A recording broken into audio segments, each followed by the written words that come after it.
doon noo ngi siyaar Seex Amsatu ngir mu joxal na ko Seex Muntaxa. man nag fi may waxee mooy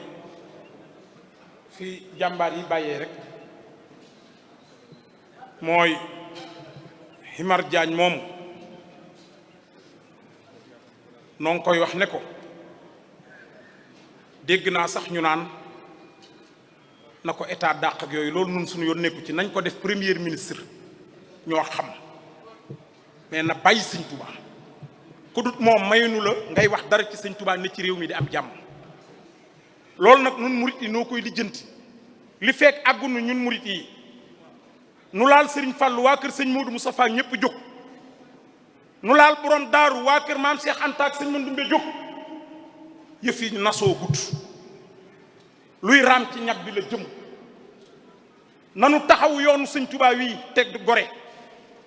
bi sunu bët naree xonq sëñ Touba képp ko faj mel na moom rek la woon tubaab bi mënul ko dara tey nu bari nu gën noo yëpp murit boo wax day làqu rek ci néegam naan ba nu bàyyee duma lan lu tax nuy bàyyi duma pourquoi loolu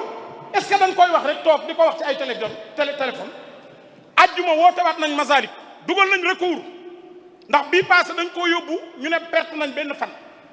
démb gis ngeen lu jot a xew sëriñ si fii sañu ma leen a sax digal dama leen di ñaan